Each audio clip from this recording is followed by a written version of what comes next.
Hi, this is Fred Goodall from Mocha Dad. I'm a member of the Master Lock Live Secure Safety Squad. Have you ever had anything stolen from you? It's a terrible feeling.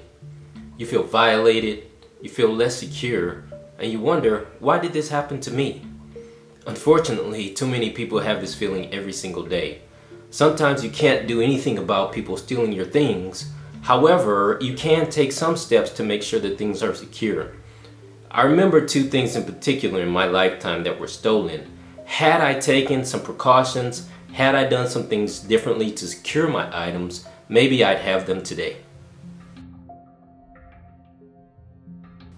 I was about 12 or 13 when I first had something stolen from me.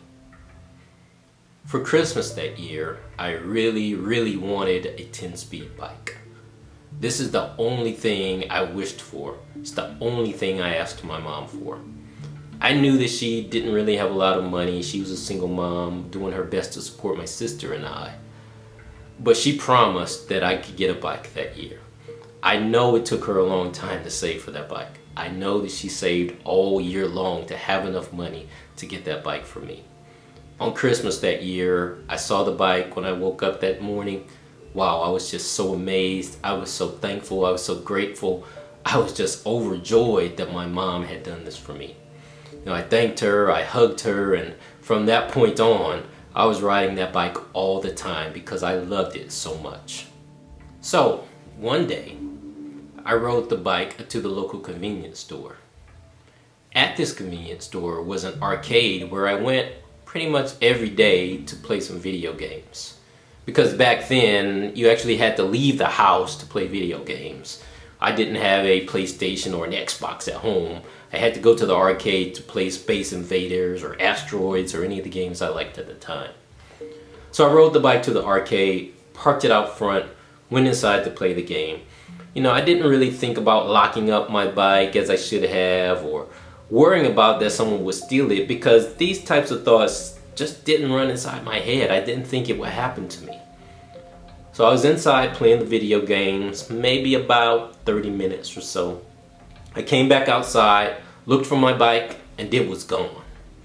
I couldn't believe it. I went back in, I came back outside, thinking my mind was playing tricks on me, but it wasn't. The bike was gone.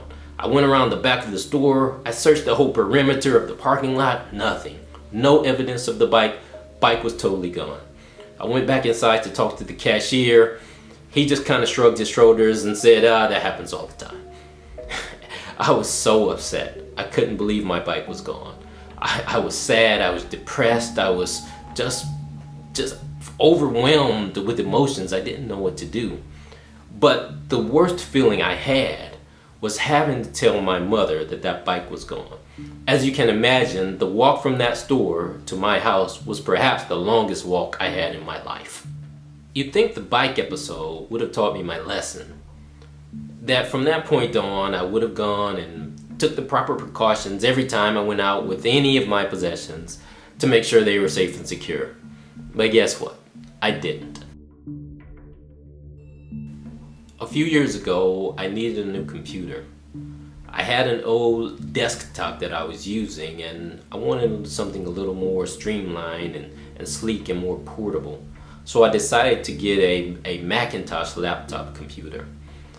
As you can imagine, these computers are a little more expensive than some of the other ones, so I saved enough money to get the one I wanted. I wanted the top of the line computer with all of the bells and whistles, so I wanted to get exactly what I wanted so I wouldn't have to buy another computer for the next couple of years.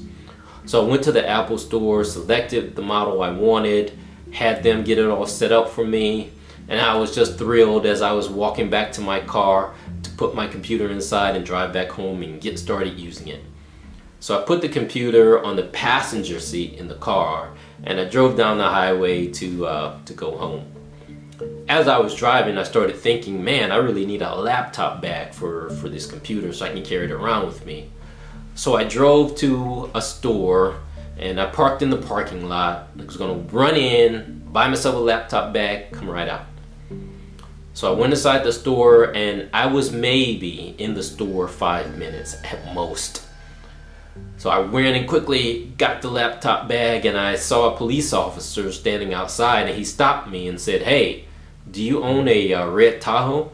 Yeah, I do. What's going on? Like, well, it seems as if one of your windows is broken. I was like, what? So I ran to my car and I saw that the passenger side window was broken. My laptop was gone. I hadn't even gotten it to my house. I hadn't even taken it out of the box. I hadn't even touched that laptop, and it was gone. Oh man, I was so hurt. And there was a physical pain that I felt, and the hurt that I felt that that computer was gone. Once again, as I had to tell my mom about my bike, I had to tell my wife that I just spent a couple of $1,000s on a computer that I never got to use. This was also a very painful situation for me, and taught me another lesson that has stuck with me so far. You really have to pay attention to what's going on. You really have to pay attention to your surroundings, and you cannot be naive. People will steal your objects. You have to be aware. You have to be safe. You have to be secure. And you have to take care of yourself and everything that you own.